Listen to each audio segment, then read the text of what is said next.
like and subscribe to JoJo and I've been broken, you've been broke, your heart been broken, I'm still broken, breaking down weed. I've been hoping, you've been hopeless, help me please, heaven notice me and my default. What's good, YouTube? It's your boy JoJo and we're back here with another video. And today we got a WWE reaction. Now, I don't know if any WWE fans, but y'all might be if y'all clicked on the video. So yeah, we finna react to 10 times WWE matches turned into real brawls. So I used to watch WWE all the time. WWE used to be crazy. Like, some of the stuff used to look like crazy real. Like, especially in the WWF days, ECW. Man, those are classics. But anyways, we can go ahead and jump into the video. I still watch it from time to time now, but it's definitely nothing like it was back in the day. It's kind of cringe right now, to be honest. Can't really get into it like that, but let's go.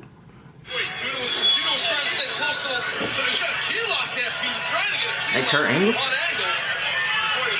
Oh! Like the video, subscribe to the channel, and turn on those notifications. And once you're done, leave a comment down below and I just might end up responding. While 99+% of the action you see in professional wrestling is scripted and entirely in the realm of kayfabe, there lives a small percentage of fighting that's going on for real. Pro wrestling is built up on ego and masculinity, after all. You can't be too shocked that there's been a few moments that really were exactly how they looked on screen. I'm D Wicked, and here's 10 times WWE fights turned into shoots. Number 10, JBL versus the Blue Meanie. ECW One Night Stand. Bad blood has been boiling between the three brands of WWE for a while now. ECW used to be lit, Heyman ran ECW, which happened to get invaded by the Raw and SmackDown locker rooms on their home turf. While Paul verbally dealt with his attackers, the Blue Meanie partook in the ensuing brawl between the brands later that night. Everyone was made out to be viciously beating one another during said brawl, but Bradshaw took it one step too far when he actually pummeled Meanie like a polar bear to a seal. I'm not even sure we can show his face post-brawl. Number 9, Perry Saturn versus Mike Bell. Perry Saturn came over to the WWF from WCW alongside Chris Benoit, Eddie Guerrero, and Dean Malenko, and the group were set to make a huge splash in their new company. While Eddie and, whether or not they want to admit it today, Chris Benoit, R.I.P. Eddie. Eddie was a legend, you know me. Became some of the biggest stars of their era, Perry Saturn is hardly remembered for anything outside of that time he dated a mop.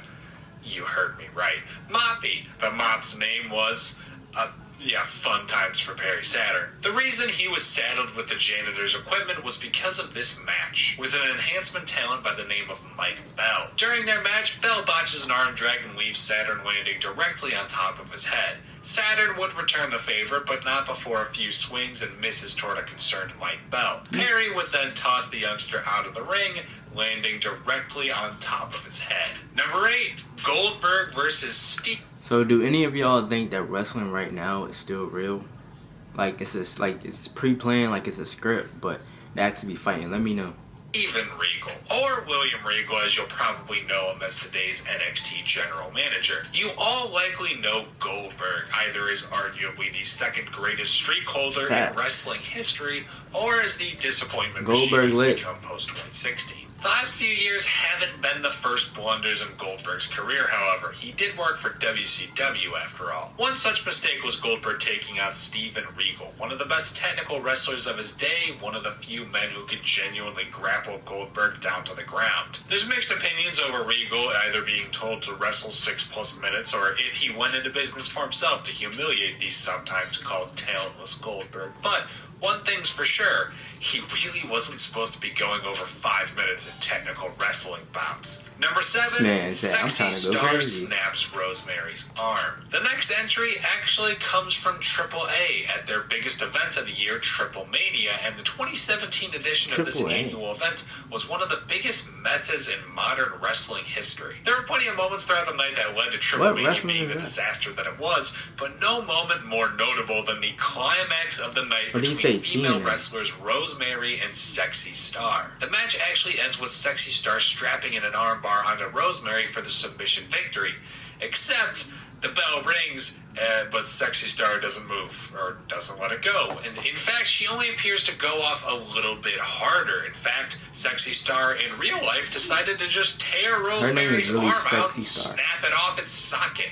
So, yeah, if you're looking to hire someone for a Female pro wrestling Mysterio event right this there, year, look at that. maybe don't look in Sexy Star's direction. Number 6, Brock Lesnar versus Braun Strowman. Now, that is a terrifying pair of muscled-up boys that I would not like to see legitimately swinging tree trunks at each other. I'm normally all for it and want to see the craziest thing imaginable, but honestly, I think people in the vicinity just might start dropping if these two went at it. Thankfully, the one time they did have a little squander, it was very temporary. During the Universal Championship Triple Threat match of the 2017 Royal Rumble, Braun Strowman took on Brock Lesnar, and I could probably make this the longest run-on sentence in history, and you're still not going to be able to remember that third man in this match by the end of this ridiculously long and incredibly lengthy Kane. It was Kane. Kane was the third man. Anyways, Braun accidentally knees a tad bit too hard, and Brock Lesnar decides to Brock Lesnar. That clubbing. Oh, wow. A knee to the jaw. A knee to the jaw. He caught Lesnar good. A knee to the jaw. Yeah. Brock got it back. Number 5, so he hit him for real. Luger versus Bruiser Brock, Brody. For anyone curious as to why Luke Harper left WWE and decided upon the name Brody Lee, well, here you go. Back throughout the days of the territories, Bruiser Brody was one of the most physically imposing, physically impressive specimens in the entire sport during his era. Until this day, remains one of the most legendary big...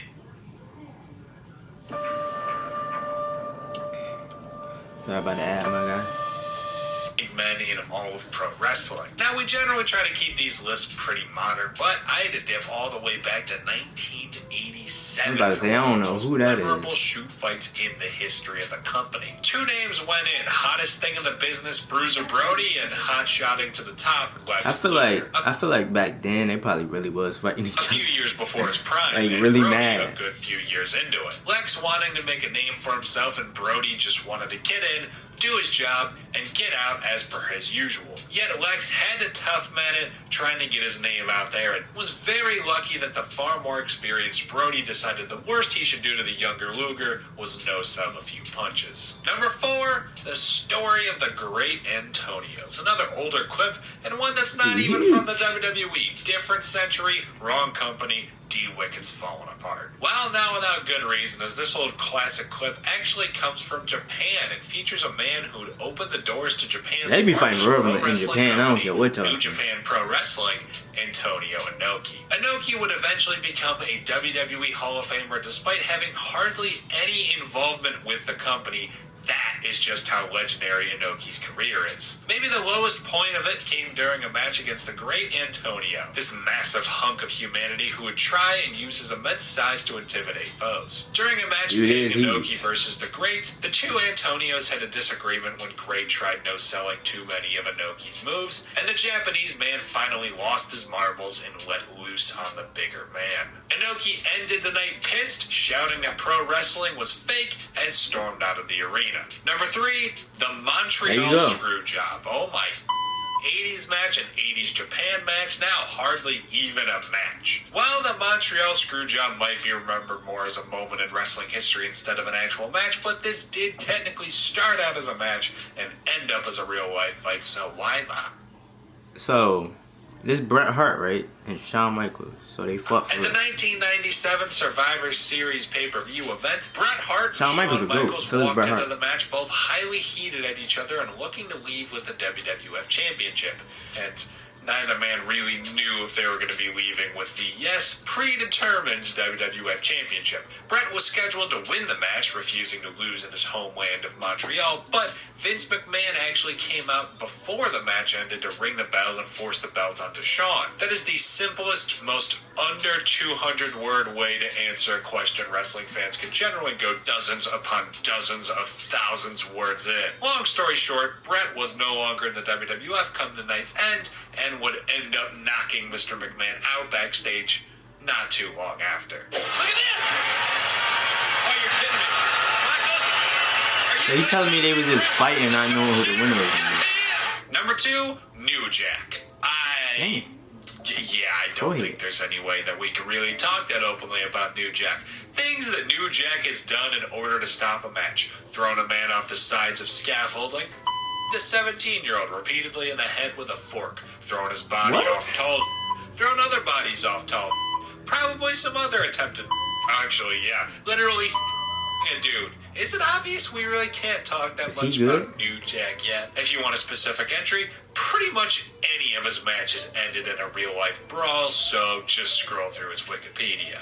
And number 1, Daniel Puder versus Kurt Angle. If you recognize the name Daniel Puder, you might know more WWE history than you thought. Or perhaps you're better off on our other channel. Watch MMA, which you should go check out when you're done here. As after all, Daniel Puder did have some mixed martial arts experience before stepping into the Tough Enough competition back in 2004. It was this MMA background that gave Puder confidence. See, he and the other competitors were just told off by Kurt Angle and challenged then and there to a live TV shoot fight. That background experience gave Puder enough confidence to step up, and once he did, he had Angle down and nearly broken at an armbar within just moments. Obviously, it's not a good look for a total nobody to best your number 1 guy, so it's a pretty good thing that this relative nobody didn't end up actually snapping Angle's arm. Puder was trying to stay close to him, but he's got a key lock there, Puder, trying to get a key lock on Angle before he was heading off the corner. He's